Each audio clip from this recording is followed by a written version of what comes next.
Gear Software has made a pure chaos and bastard child of D&D and Borderlands, and I am here to play it. This game is called Tiny Tina's Wonderland, and it is pure fucking chaos. But of course, I would never cuss on this Christian Minecraft server. I am only here to bring happiness and joy. But this game just starts off the bat with pure chaos with a bicorn, pretty pink. It's almost as if it's foreshadowing something.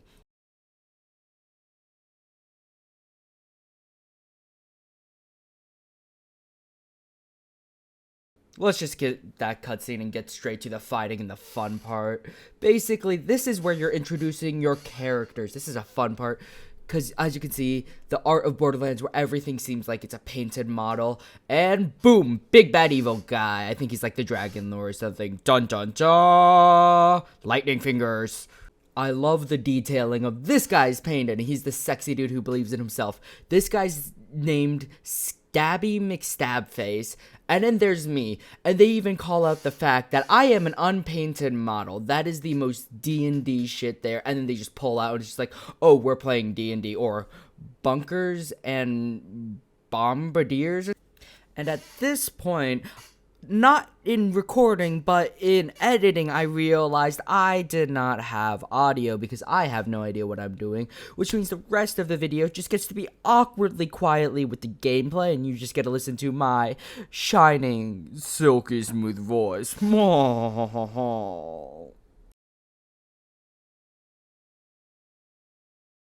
Up next is character creation, which you know what that means. Time-lapse time! Yay! Let's have fun.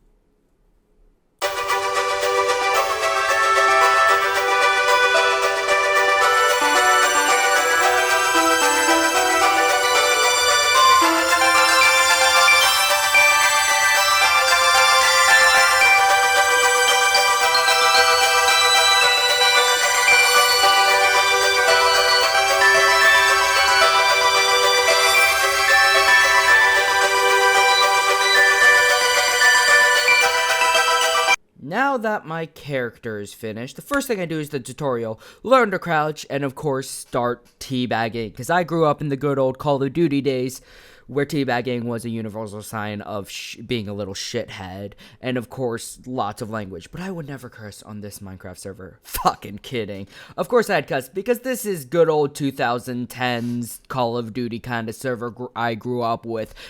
Stay toxic, kids.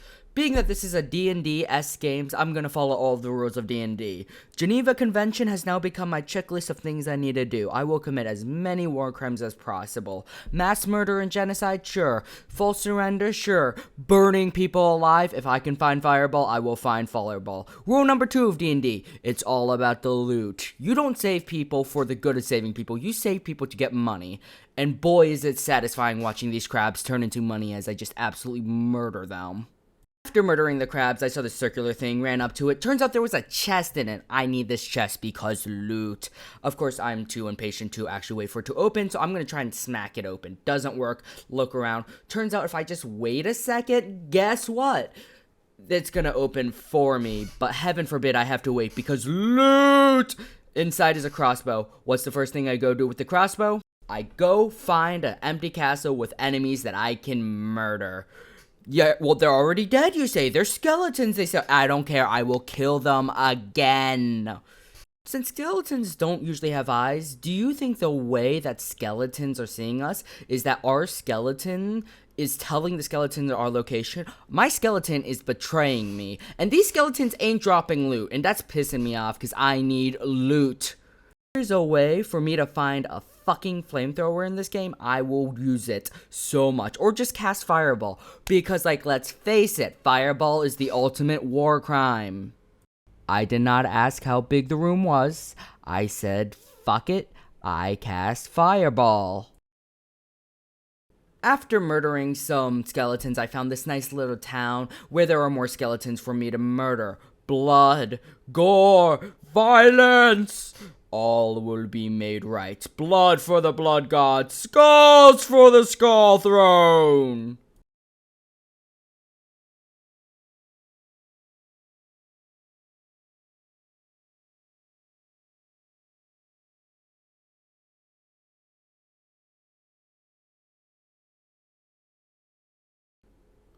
Because I am a noob, I severely struggle to kill some basic skeletons without losing health, because I want to run into glorious melee combat.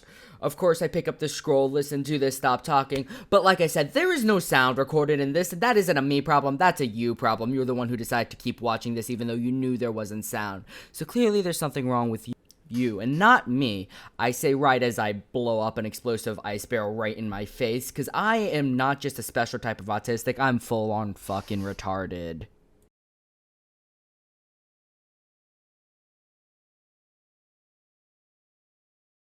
Now, around the corner on my left side, I see this villager. First thing I do with the villager as soon as I get a chance, try and kill her.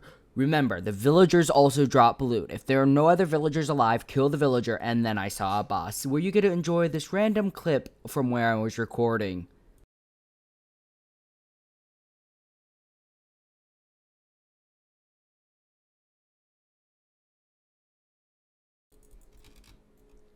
As long as I just keep jumping, they can't hit me. They can't hurt me. Skeletor isn't real. Skeletor can't hurt me. Badass skeleton. Fucking language, you small child. Ow! Oh, Shih Tzu. Shih Tzu, Shih Tzu, Shih Tzu, Shih Tzu, Shih Tzu.